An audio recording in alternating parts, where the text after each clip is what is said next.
When I think about that night now, what I remember most isn't the moment the party collapsed.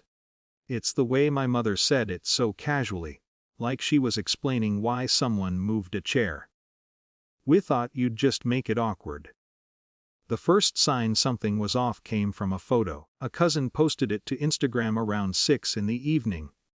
A string of lights across the terrace, white tablecloths, the ocean behind the railing, my aunt laughing with a drink in her hand.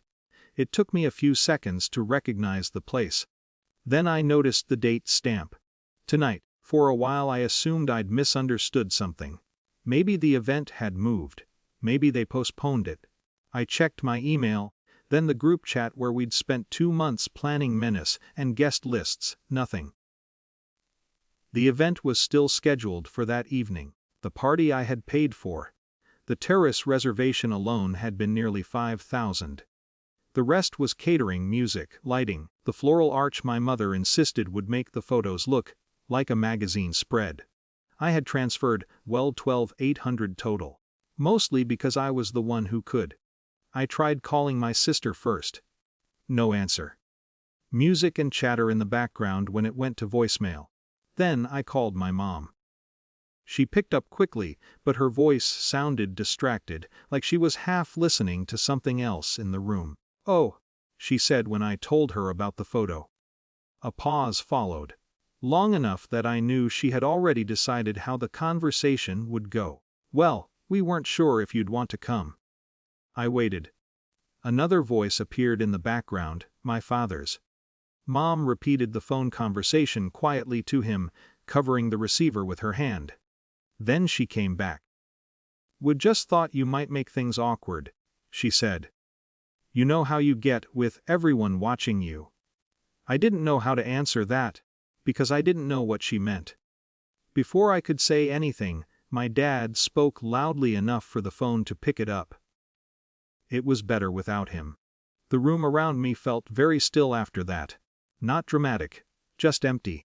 I remember looking at the spreadsheet still open on my laptop. Vendor contacts, payment confirmations, delivery schedules, all under my name. I didn't argue. There didn't seem to be a point. After the call ended, I sat there for a few minutes, listening to the ocean outside the Airbnb window. I had rented the place months earlier, because the party venue was nearby and I didn't want to drive back late. The sun was starting to set. Then I opened my email. The first call went to the catering company. A woman named Carla answered. She recognized my name immediately.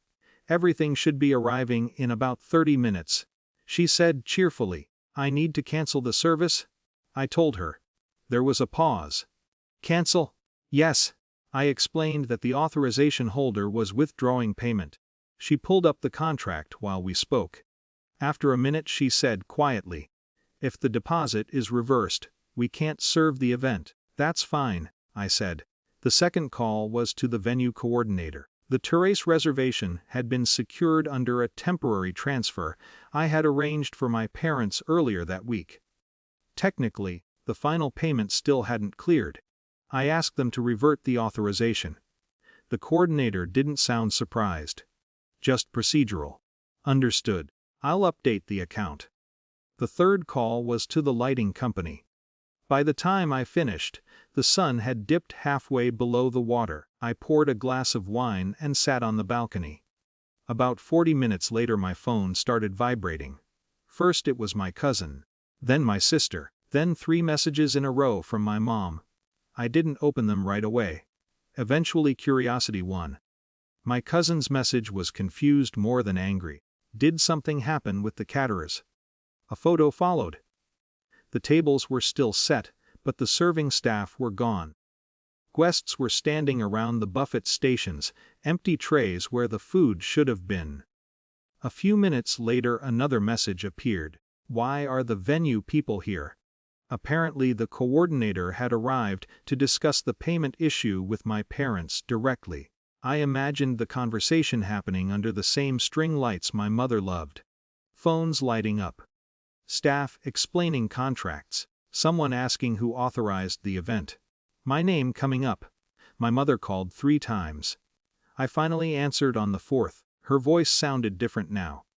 "What did you do?" she asked. "Nothing," I said. "That's not true. Everything is shutting down here." I looked out at the darkening water. "The payments were under my name," I said quietly. "If I'm not invited, I can't really host the party." For a moment she didn't speak. Then she said, "You could have just talked to us." Maybe she believed that. Maybe she didn't. "I did," I said. "You told me it was better without me." The line went silent again. In the background I could hear guests asking questions, chairs scraping against the terrace floor. I wasn't angry anymore. Just tired. Eventually my mother hung up. The messages slowed after that. The next day my sister sent a long text explaining that everyone had been stressed, that the guest list got complicated, that no one expected things to spiral. My parents left 2 voicemails about misunderstandings. I listened to them once. Then I archived them. What stayed with me wasn't the party ending early. It was the realization that the role I'd been playing in the family, organizer, fixer, quiet provider, had never actually included a seat at the table. For years I thought generosity created belonging. That night taught me something simpler. Sometimes the only way to see your place clearly is to step back and let the structure stand on its own. Or collapse.